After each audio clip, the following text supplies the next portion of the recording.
Welcome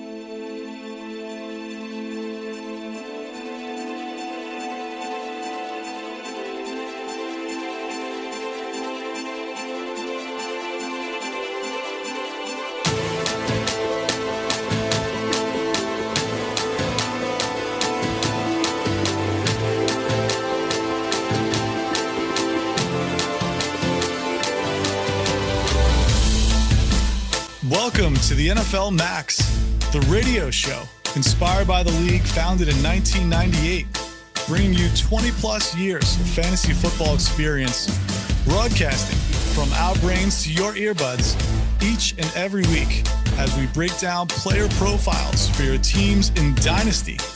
You can check us out now on iTunes, Google Play, Spotify, Facebook, or you can watch the show on YouTube at youtube.com/NFLMAX for your weekly Max fix. So, as always, Ewok Juggernaut's here with the hot pineapples. Nick, what is going on? I know we've been MIA for a couple weeks here. We had some conflicting schedules, but we are back, and we are days away from the Super Bowl. What is going on? Not much. It's good to be back. It's good to get, another show under our belt, and, it's going to be fun getting to talk some football. Lots happened since, we last spoke. So yes, a lot has happened. It's been a few weeks. We're recording tonight, just a few days away from Super Bowl 53. And, of course, we all know the Patriots are back against the Rams, this Sunday, February 3rd. Any quick thoughts on the big game in a few days? Yeah, I mean, I'm excited, and I know people hate the Patriots, and especially the way that, they get in there sometimes and whatnot, but I think people need to appreciate what we're watching here. This is like a true dynasty, especially as people playing dynasty football, fantasy football. This is like what you want, right? Like you want sustained success, and the Patriots are the model of it. You're watching Tom Brady, and you say what you will about, people protecting him and whatnot, but he is the model of consistency. He wins, and, I think he needs to be appreciated for what he is, which is one of the greatest quarterbacks, if not the greatest quarterback of all time, but definitely the greatest winner that we've ever seen in NFL history, and just gets the job done. So I'm happy they're in it again. Honestly, they make for fun in the Super Bowl. They're always fun to watch. When they hit the turf for the Super Bowl. And, what can you say about the Rams? So much fun to watch. Again, the way that they made it into a little bit questionable with that whole call. And one of my good friends, Teddy, is a huge Saints fan, and I know he's got to still be upset about it. And, it's tough to lose like that, but we've all had those moments. For me, it was, Dez catching the ball and them calling it incomplete. So everyone has that moment in time, and that was just a blatant miss by the referees. But I mean, it is what it is. It's an imperfect sport. That's why you have, imperfect people reffing, and it is what it is. But I'm excited to see the Rams in the Super Bowl. Obviously, there's a lot of questions surrounding Gurley and what's going on with him, with injuries, and I'm sure we'll get into that, all of that. But nonetheless, I think the Rams definitely deserve to be there. They're one of the two teams. I thought it was them and the Saints. Either one, no matter the outcome of that game, I thought, it would be fun to watch either of those teams in the Super Bowl, and they deserve to be there. Yeah, I think we are going to be coming full circle on this, the story of Tom Brady. I don't know if you have any predictions at all. I've got one, but I mean, obviously 17 years to the day, Super Bowl 36 is when this whole thing started. I'm sure there's plenty of listeners out there who can't stand Tom Brady like myself, and who are rooting against the Patriots. But for you guys out there listening, there is hope, and I'm going to give you some hope right now. So 17 years to the day, Super Bowl 36 happened. February 3rd, 2002, Rams scored 17 points and lost to the Patriots, who scored 20. And thus the Tom Brady era began. That was Super Bowl 36. So I'm thinking here, it's coming full circle here. And this is the end. I'm hoping, and along with you guys out there listening, I'm sure you're all hoping as well, that this is the end of the Patriots Dynasty. 17 years to the day. And no matter what happens, I do think the Patriots will win. Unfortunately, I will be rooting for the Rams. But I do think that if the Patriots win, this will be the ending of sorts. And God hoping that we will never have to see Tom Brady in another Super Bowl ever again. Watching those championship games last week, 2 weeks ago, was sickening. And we could touch on that in a second here. But I find it fascinating. I don't know if you heard this, but 7 years ago, Todd Gurley tweeted, it was 2012, that he would play the Patriots in the Super Bowl. He was 17 years old. You can Google that and fact check it. It's there. It happened. I find that incredibly fascinating that he said that and tweeted that. But nonetheless, I do think that this will be the end. This will be the final chapter for the Patriots. And I don't think we'll ever see Tom Brady in another Super Bowl again. But unfortunately, we're going to have to watch him hoist the trophy one more time. But that's my prediction that they win it. I'm not sure what do you think is going to happen on Sunday? I don't know. It's going to be a good game. It's going to be fun. Either way, the outcome, I'm kind of separated from it, but I would like to see the Rams win. But I always don't know why. I kind of always find myself end up rooting for the Patriots. I'm kind of I guess a closet Patriot fan. I always go in saying that I'm not going to root for them or I'm going to root for the other team. And then once the game kicks off, I don't know. I just end up rooting for Tom Brady. So I don't know why. I know people hate him. I can't stand him. I think I'm at a point where I'm this. When's the last time we're going to get to see this? What he's done is just so incredible and it needs to be, admired. And I think I just try to embrace every time, hopefully it's the last time, but it's never really. I mean, that's the annoying part is it's never over. It's never over. But I think, you could be right. They could be on, one of the final trails of success here. And, if they do come out victorious, good for them again. Obviously, they've earned it. So, winning in a championship in the NFL is not an easy task, especially doing it at the level they've done it for so long with sustained success. So, kudos to them. Year after year, they get the job done. And if it is it for them, it's been really fun to watch. And so I'll admire this last game. Hopefully it's the last, but we'll see. I guess just to finish up with it, I'm one who doesn't believe in coincidences, and this can be another for another show, another podcast, actually. But it's, ironic that the Patriots played the Rams when Tom Brady kicked this whole thing off, and they beat the Rams for Tom Brady's first Super Bowl, and here we are, 17 years later to the day, and he's going against the Rams again. That's crazy. That's why I do believe that this will be over in some way. But before we move on here, I just wanted to touch on the championship games with those two calls, both games. You've got to be kidding me. With the Chiefs game, Chris Jones, lightly taps Brady on the neck, and they throw a red flag and they give him a first down. And then, the infamous D Ford offsides with the ensuing interception that got called back. The Chiefs should have won that game. And then you got of course, the no call in New Orleans with the Rams. It was just a total catastrophe, and the refs blew both games. I don't know about you, but that Chris Jones flag was a joke, and it cost them the game. But of course, the refs are always going to side to the Patriots. I know this is a Dynasty fantasy football show, but I just had to say that because it just made me sick. So yeah, and I think that's why people are frustrated with the NFL product in general, right? That's why people are drawn to college football. You see so much less of it in college football. It feels like, not just the player effort and that kind of thing, but you just don't see these huge issues that you end up seeing in the NFL with all these rules.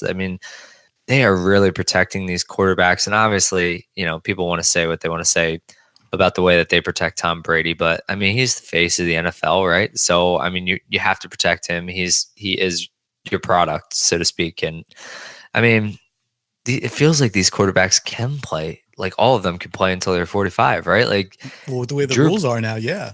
yeah, Drew Brees might be around for another 5 years. Like you Yeah. can't discount him as a dynasty asset because he could play for. It's crazy.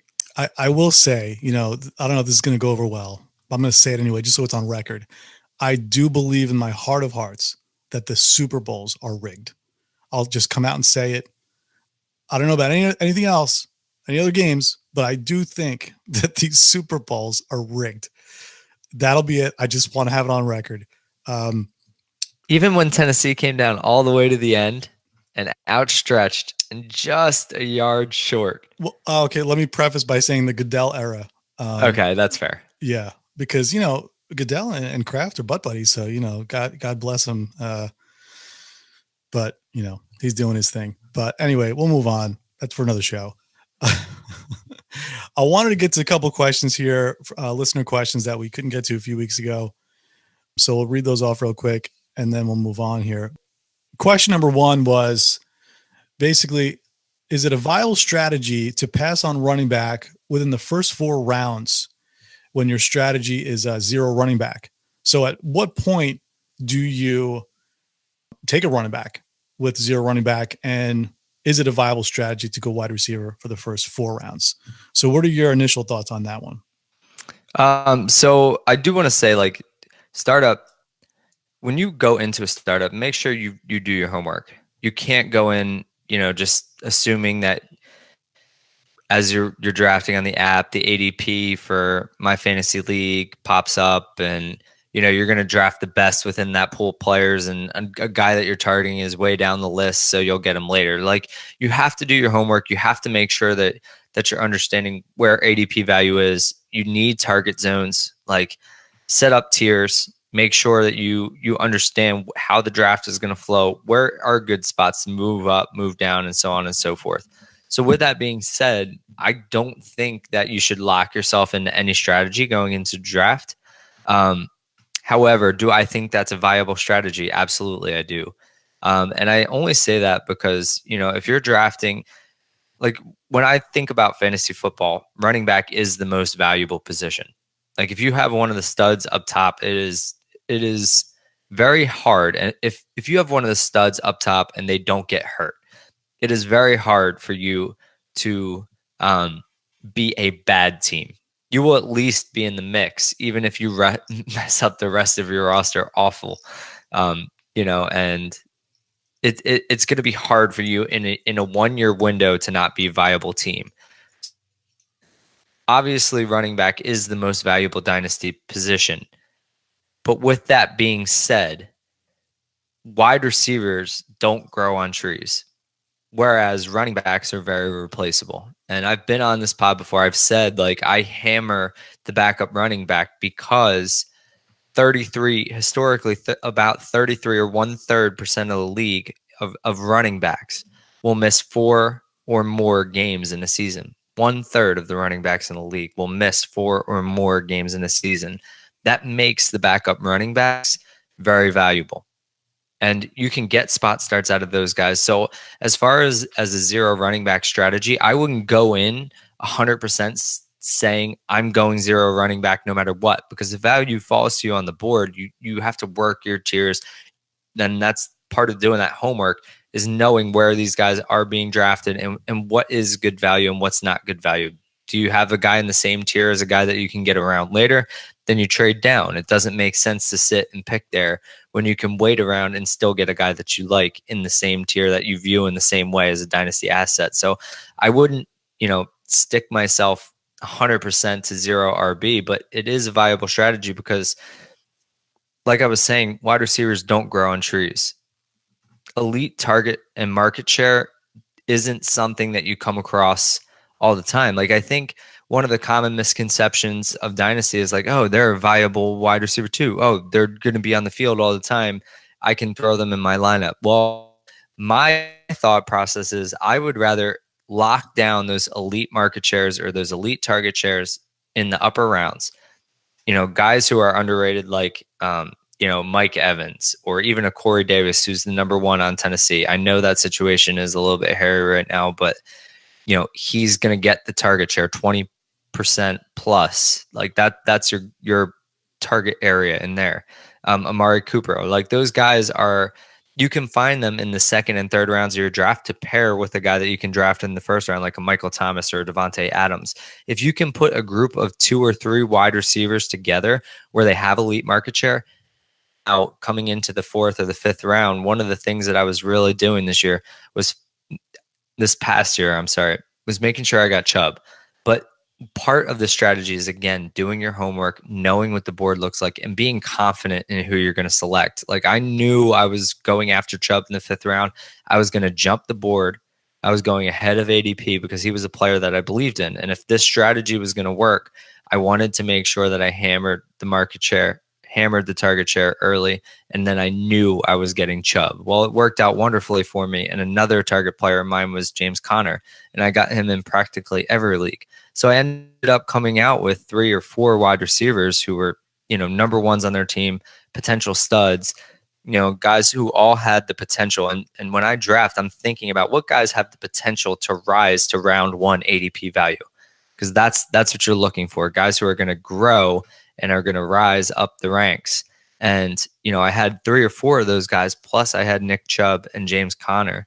And a lot of my teams looked really good year 1. And it was using that 0 RB strategy. So it is viable, just knowing that running backs are replaceable. You can hammer those backup running backs, but you want to make sure that they're good situations.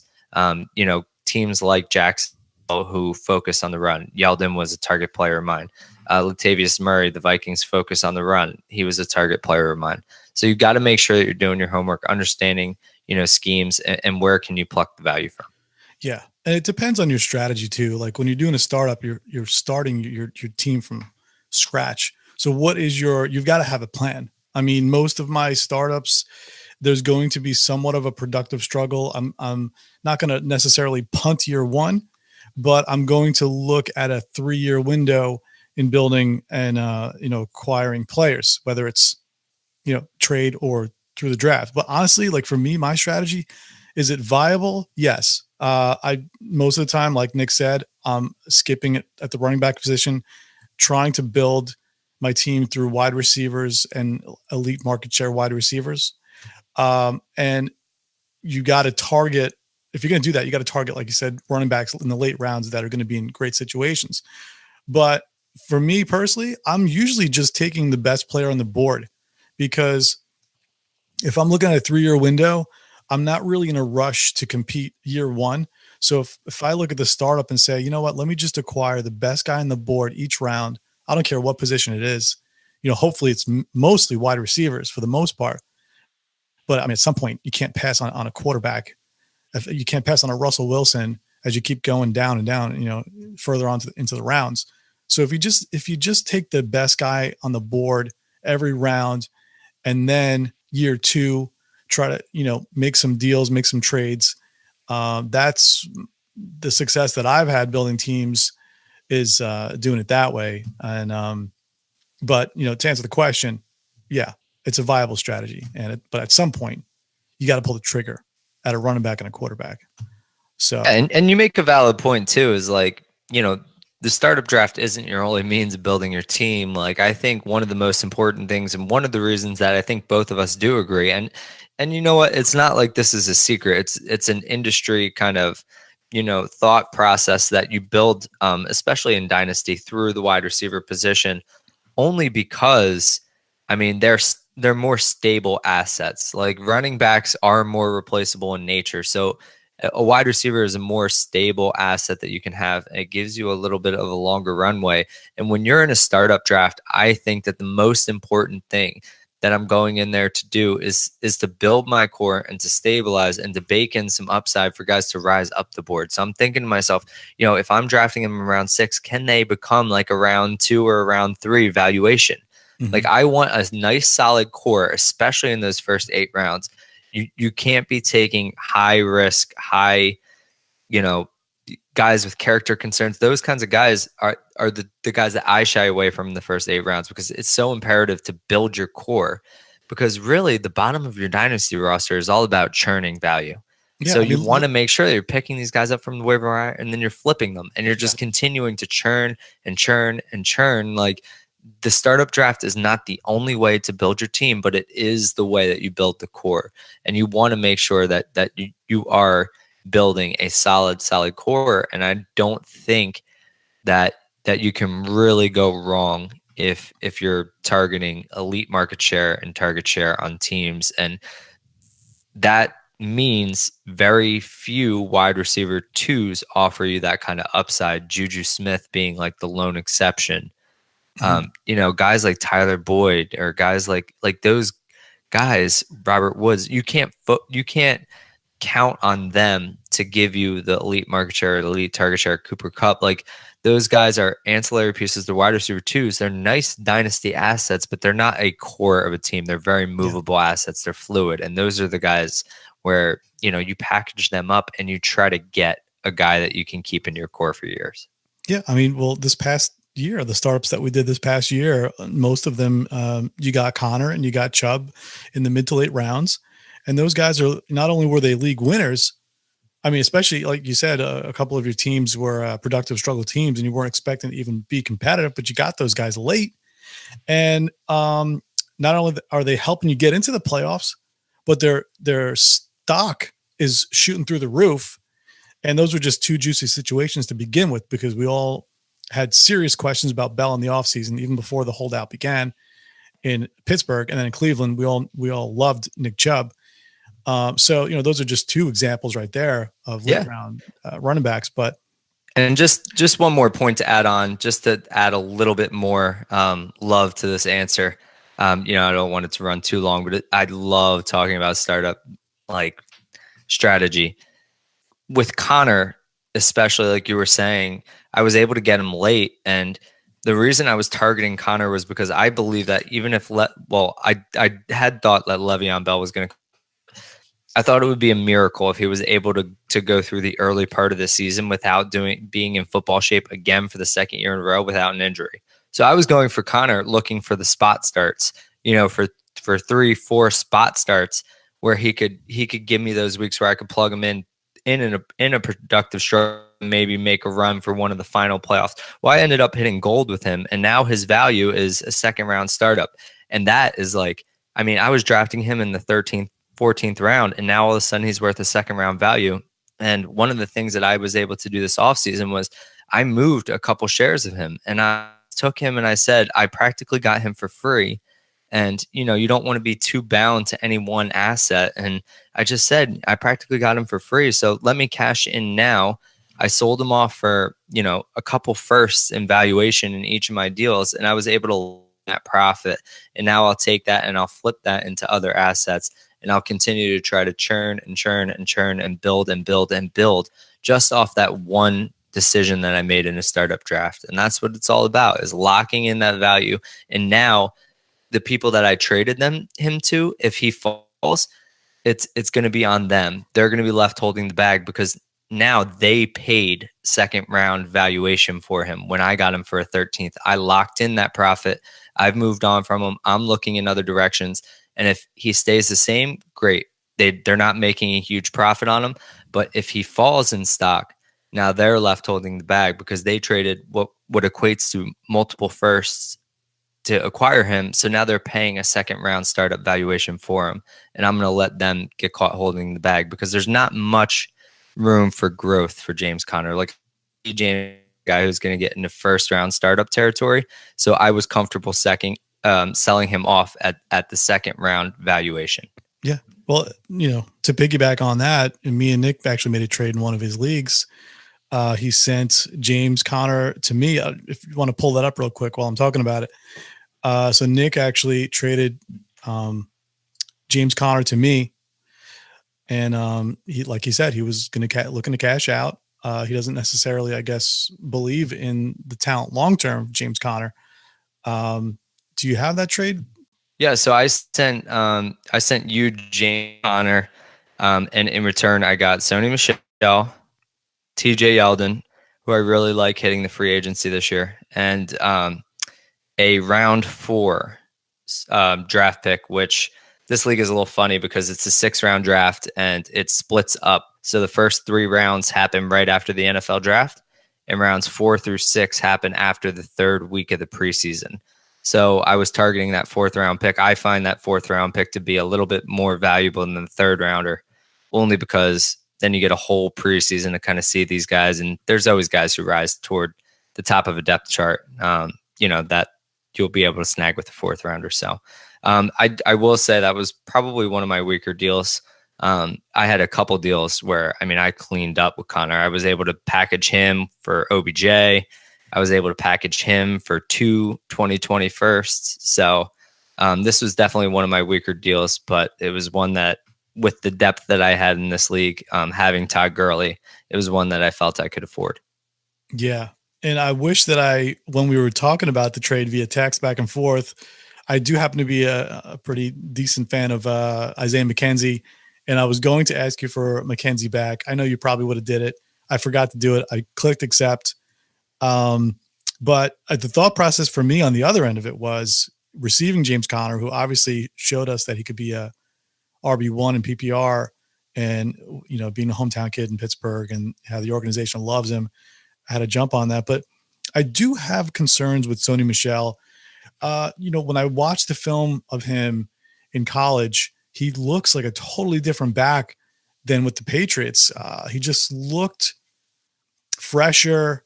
He looked like he had more explosiveness and more agility. And they were not using him at all in the passing game.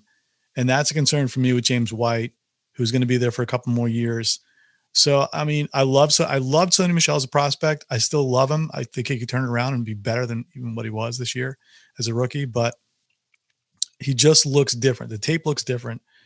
No, and I don't disagree. I have some of the same concerns, like his lack of passing game usage. I think he's just getting pretty much what is blocked for him, but I'm looking at him over the past 4 or 5 games. He's getting 25 plus carries in each of those games.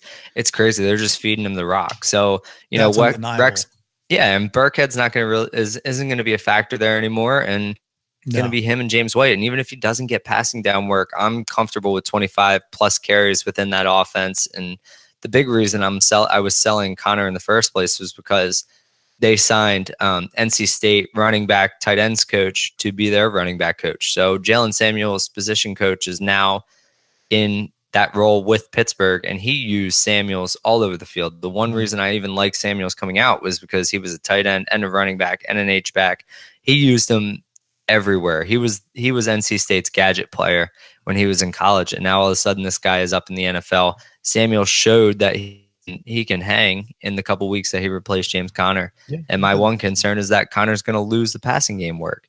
And if Connor loses the passing game work, I'm then concerned at his ability to put up running back numbers. So I just felt like lock in that profit, go get the 103, 104 from the previous year. And it felt like, a trade I was willing to make. I probably took a little less value than I should have went for, but I don't regret the trade either. Yeah. No, it's fair on both sides. I don't think that they're going to take the passing duties away from Connor. That would be shocked if Samuel is as relevant. He really wasn't that relevant in 2018, but we'll see. If Connor's not the main show in town in Pittsburgh, I will be shocked. I will. So just wanted to thank Christian for writing in. You can submit your questions to the show at TheNFLMAX@gmail.com. And we want to talk to you guys. So definitely submit your questions and we'll read them on air. And that'll be it for the listener question segment for this week. But before we wrap up the show, I just wanted to touch on a few rookies here. Rookie season's going to start to build up. We've got the combine in 4 weeks in February. And I'm personally not going to do any ranking until I see some kind of metrics on these players. But I've got a short list. And me and Nickel just briefly named some players that you will be hearing a lot about over the next few weeks and a few months as we go into the scouting process here. So for running backs here, my 2 favorite guys, Josh Jacobs and Darrell Henderson. The tape is incredible. I know that they didn't use him that much. Josh Jacobs, that was. They didn't use him that much because he's splitting carries with Damien Harris. But Josh Jacobs is by far my favorite rookie running back coming out, and I can't wait to see the metrics. I hope he doesn't face plant like Dalvin Cook did that year when he was my favorite running back. Had to bump him down because of that. But, I mean, here we are now, and it means nothing because Dalvin Cook is a beast. But for running backs, Josh Jacobs and Darrell Henderson are guys that stick out for me. Obviously, you got the David Montgomerys, Damien Harris, Bryce Love, Rodney Henderson, and a few other guys here. But for you, who are your, I guess your favorite running backs for this class so far? Yeah, so I'm right there with you. I love Josh Jacobs, and I'm happy to hear you say Darrell Henderson because I love this kid. I love what he brings to the table. I mean, you can say what you will about the Memphis offense and him. I think he was like 6.1 yards per carry.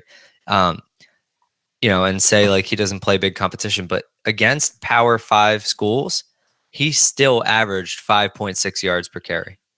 Still against Power 5 schools. And you're telling me that Memphis offensive line was bullying those fronts? Like, there's no way. He is a dynamic playmaker, and I'm super excited to watch him at the combine, see what kind of metrics he throws up. Just for the record, 8.9 yards per carry at Memphis. 1,909 rushing yards, 22 touchdowns, and he caught 19 passes for almost 300 yards. So, I mean, this guy is incredible all over the field. Oh, yeah, and he catches the ball well. Like, he's got good hands. He catches the ball well. Like, he can definitely be someone who, can be the in an NFL offense. That's the one thing that I have a little question about is whether he can really be a 3-down back. And if he can't be a 3-down back, then what is his ultimate upside? But in this class specifically, which I still, people get rookie fever, and I've been saying it for over a year now that I don't love this class, and I'm sticking to that. I still don't love this class. I think people are starting to get rookie fever, and you're going to start to see these guys being talked up, and people don't know how to, compare them to other classes in the past or NFL players that are currently in.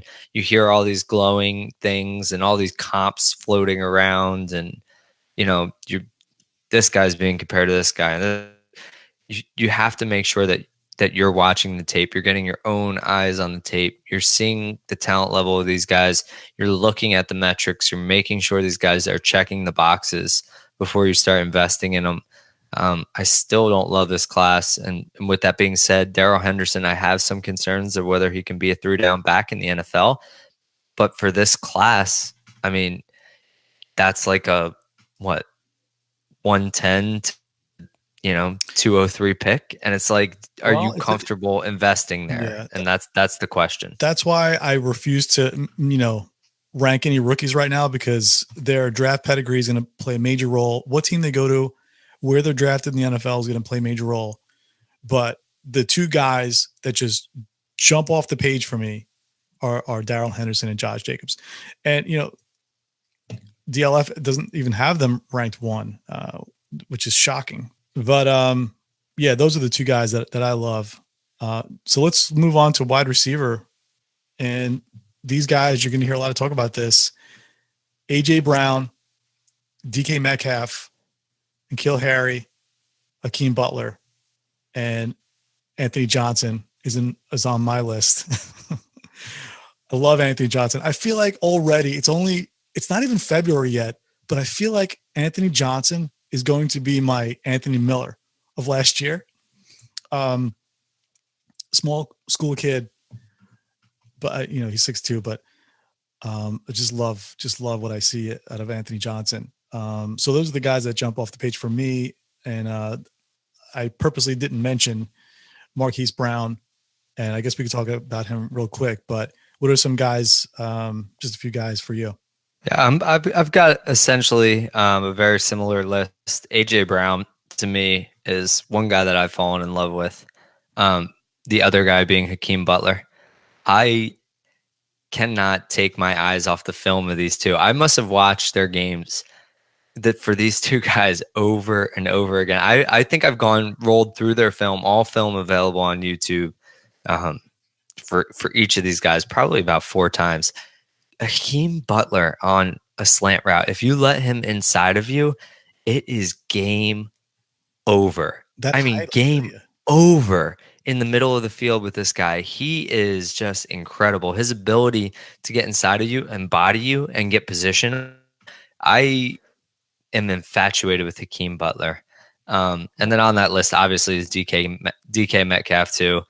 I'm not as high on N'Keal Harry as the consensus. I mean, like you're saying, it's hard to rank right now at this point, but everyone kind of does it. If I had to rank right now, he would be my 5th wide receiver. Wow. He's my And third right now, but I'm not yeah, ranking. I know, and it's so hard to rank, but it's you have to do it, right? Like you have to make these tiers. So I will say he is in the same tier um, as Hakeem Butler and Kelvin Harmon for me, which is that second tier, and that's behind AJ Brown and DK Metcalf. I have those guys in the top tier by themselves. Harmon, Butler, Harry, and then another guy that I'm really liking is Arcega-Whiteside. And I kind of question his upside, but I think he's got the skills and he's got the frame to be a nice high floor number 2 in the NFL, which I was just talking about, ancillary wide receivers, but you need depth. And if you're going to look at a guy like Arcega-Whiteside, he's a guy for me, at least early in the process right now, where he's a guy that I would be targeting, maybe in the late first or round of rookie drafts, depending on where he goes in the NFL. The only concern I have with him is I think the combine could hurt him more than help him. I think there's a strong possibility that he could end up being hurt by the numbers and the metrics that he puts up at the combine, whereas I don't think he can really exceed his expectations and be pushed upwards. So that's why I question the upside. But I like what I see on tape. He's a talented football player, and I happen to love Stanford guys. So Yeah. I mean, back to Butler real quick, because I know we both like him. We haven't seen a guy this big in a long time, like 6'6". They got him listed here, and this isn't his official height and weight, but he's 6'6", 225. That's pre-combine. So, I mean, we haven't seen a wide receiver this big in a long time. I mean, Dorial Green Beckham, I mean, he didn't even pan out, but DGB was like 6'5", 230, something like that. But man, I can't wait for the combine to get some solid numbers on these guys and to see how they size up against previous classes. So yeah, it's going to be. I 100% agree, and that's the combine is going to be a big piece of whether or not I end up staying in this draft or I'm trying to trade out and roll my assets to 2020, because I do think people are catching rookie fever. I do think they're kind of overvaluing this class. And if I'm sitting in a position where I don't like what's on the board, I'm not even going to hesitate to take a 2020. Oh yeah. And let people take chances on these guys. And I'm not saying they're going to flop. The tight end class is really strong. I think that's where the value is going to come in the second round of this draft. But if people want to take shots on the wide receivers because they think this group is loaded, I'll let them. The metrics are going to be a big part of whether I stay in this class or I get out. Yeah. On the flip side, we've talking about a guy who's 6'6", 230 pounds. What about Marquise Brown, who's currently listed at 5'10", 168 pounds? I mean, we're going to hear a lot of buzz and a lot of hype about Marquise Brown. And, I just don't see it. I just don't see it. And it's not just the weight. That's an obvious red flag for me. But he's not Tyreek Hill.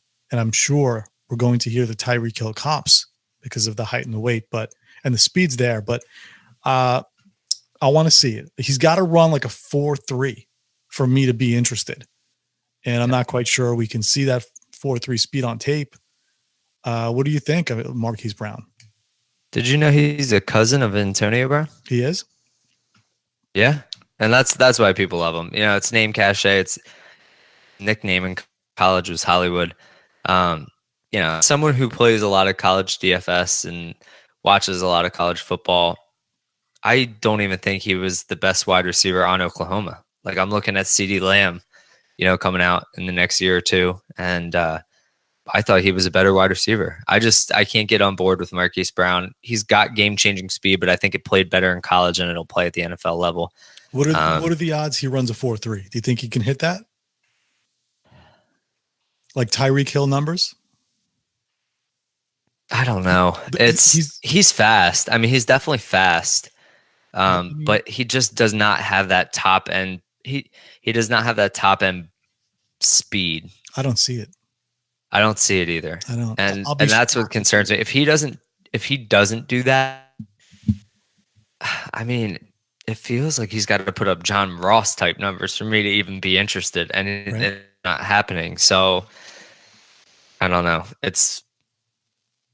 He's just the guy that I can't get on board with right now. I mean, you're gonna again have to see the metrics and stuff, but I watch his tape and he's definitely fast, obviously, but it just feels like speed that plays better to college than it will in the NFL. Yeah, it's not like when I watched Curtis Samuel, I was mind blown.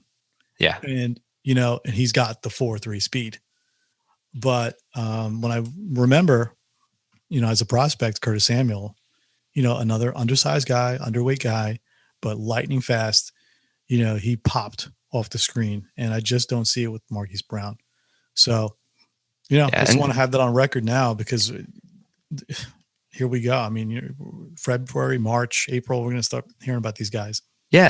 And he doesn't run a defined route tree. Like, I think playing with Kyler Murray really did him some good, because Kyler is such a creator. He was able to move out of the pocket. He was able to, make things happen, extend plays. And obviously when you're as fast as someone like Marquise Brown, like, you're going to be able to get separation when your quarterback is, having 10 to 15 seconds to throw the ball, because he's extending a play and creating. Like, if you put him in an offense like Seattle with Russell Wilson, yeah, he might be, a little more intriguing to me.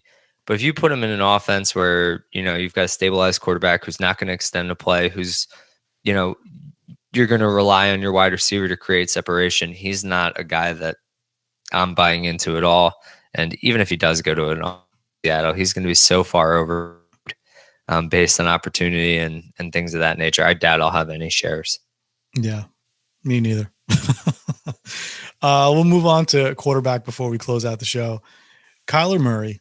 Let's just talk about this guy for a second, because I'm a big fan of UTH and everything that those guys do over there. But Katie Flower did say that, and I'm pretty sure that they both agreed on this.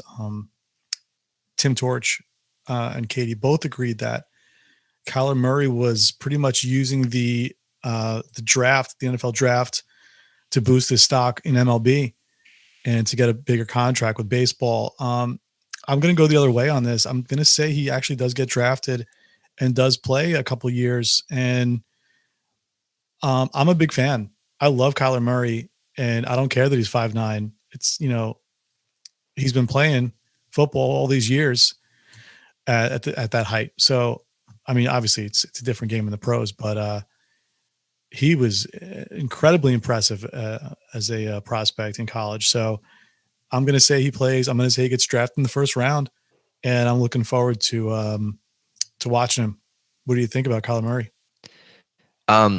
Yeah, I think he's super talented. Obviously, he's an athletic freak. He's a creator. He's a playmaker. He's a gamer. He's the things that you want. Just a little concern that he might be a little high risk for an NFL team. And when you're a little high risk for an NFL team, your pedigree falls. And when your pedigree falls, teams aren't apt to give you as much of a look or as much of a shot. And that's my one concern with him, because I do believe in the talent. I think he's a very talented guy. I love what you see him film. I mean, he was so much fun to watch this year. I play college DFS every week. I think he's in my roster probably 70% of the weeks. He was just a guy who I loved watching play. I had Oklahoma on every week, and just so I could watch him play. And definitely a talented guy, but again, my biggest concern is the pedigree in the NFL. Where does he get drafted? And if it's not in round one, I'll be hesitant to, kind of take him on name cachet alone. So Yeah. It was fun to watch him play, and it kind of reminded me of watching Johnny football play when he was in college. So, that didn't pan out well at all. But you have to wonder if Johnny football had his head on screwed straight, if we'd have a different result. But Kyler Murray is nothing like that. So we'll see. And then, obviously Dwayne Haskins, Will Greer, Drew Lock, Daniel Jones, all these guys. I've got my doubts on Haskins. Not sure if you do or not. The stats are there. The 50 touchdowns, the almost 5,000 yards are there. But I don't know. I've got my doubts. And, yeah, I mean, all these guys kind of strike me as, average talent with safe traits is what they strike me as. Is, just kind of, they're going to be guys in the NFL who, either are average to below average starters, or they're going to be backups. And Daniel Jones, I don't even really see him in that ilk. So I would be surprised if he goes in the first round, which there's talks of it. Drew Lock, I don't see it with Drew Lock. I don't get it. I think he's talented enough to be a backup, but I don't ever see starter potential from him. Haskins will be an average at best quarterback in the NFL, but all these guys are safe. Like, I do like Will Greer though. Oh, I love Will Greer. I don't know if it's and that was what I was just about to say is Will Greer. I don't know what it is about this kid, but when I watch him play, I really like him. I like the arm talent. I mean, he's a smart kid. He's just he was fun to watch at West Virginia too, with Sills and Jennings over there, and that was a fun offense to watch. And it's going to be interesting to see where he goes.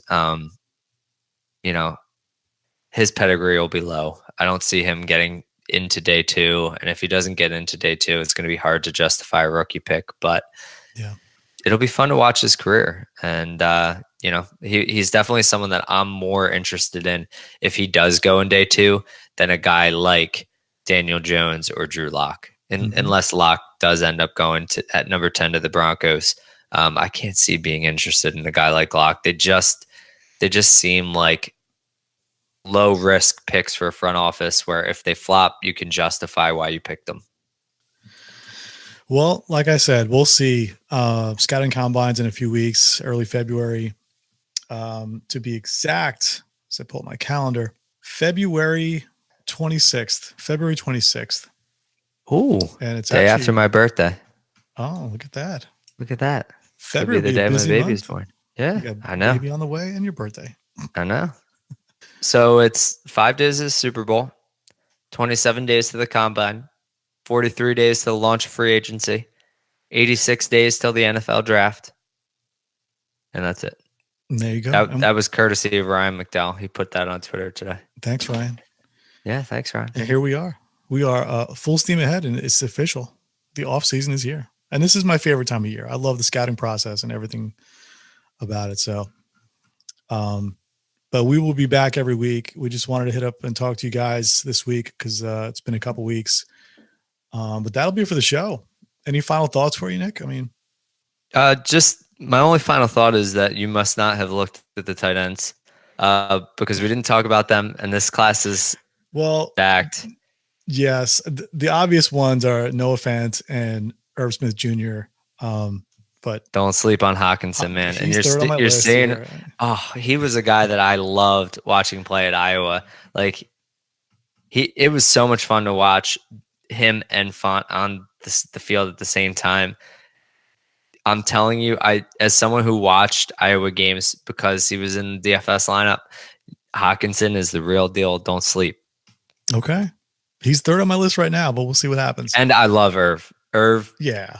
Irv Smith Jr.'s beast. Oh, yeah, he's a beast. He's definitely a beast. But as far as final thoughts, I was just kind of poking fun at you. But, off season, this is the funnest time of the year for me.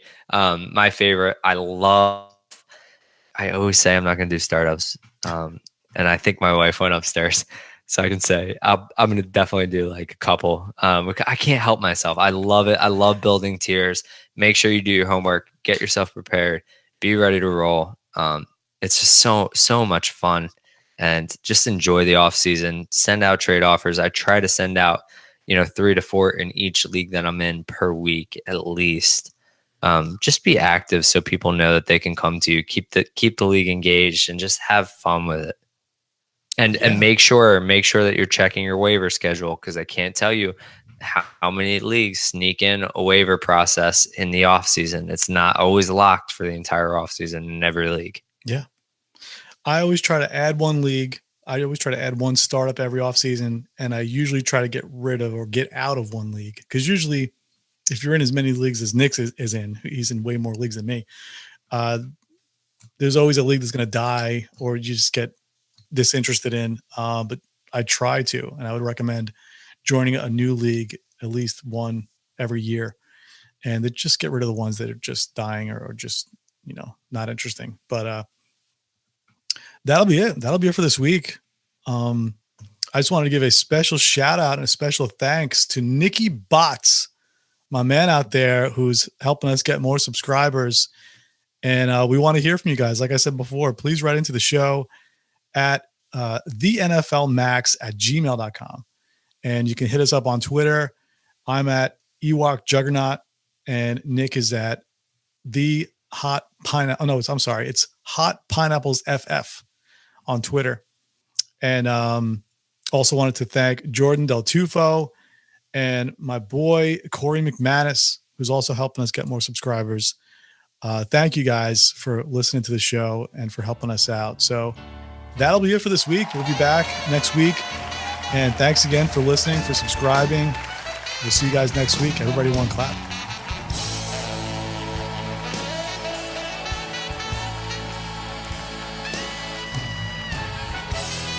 I can't decide between A.J. Brown and Metcalf. I love them both. And I know they're two totally different wide receivers. Yeah. Like, obviously, Brown is going to play slot, and Metcalf's going to play the outside.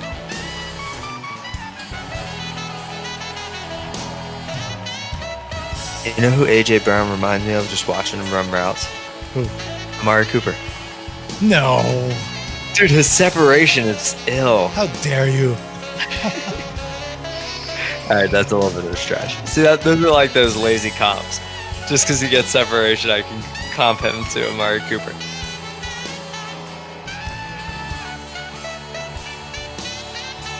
See, I got to be careful, because this happens to me every year. I get rookie fever. I start researching these rookies, and I get attached. Yep. I'm telling you right now, these are my guys. It's not going to change. Brown, Metcalf, Harry, Butler, and Johnson. Harry sucks, though. Why is Harry on your list? Harry doesn't suck. I mean, he doesn't suck, but he's not. And I watched the film. Go back and watch the Utah game. Watch what he did against Utah. What's that going to change? He shredded him. Utah. I know, but I'm sure he shredded him. Who gives a crap? Why don't you like him, Harry? He doesn't get separation. But in the open field, he's explosive. Yeah, in the open field, but he's got to catch the ball. He's got to get separation first. He's not playing elite corners at Arizona State. It's not the SEC. And like A.J. Brown, the one reason I love A.J. Brown is you're playing SEC, and you're still getting that kind of separation. Like, you're still running those routes and creating. DK Metcalf, you're still dominating SEC, regardless of Ole Miss. I worry about him. I love Brian Edwards. It's nasty. He's playing SEC defenses. Like, you're essentially playing a pro talent level. Yeah. Dude, I wanted Brian Edwards in the draft so bad. I couldn't wait to make him a pineapple in the max. I was so excited. I was going to take him 101. I didn't care what the consensus was. I was taking Brian Edwards 101. You'll get him next year.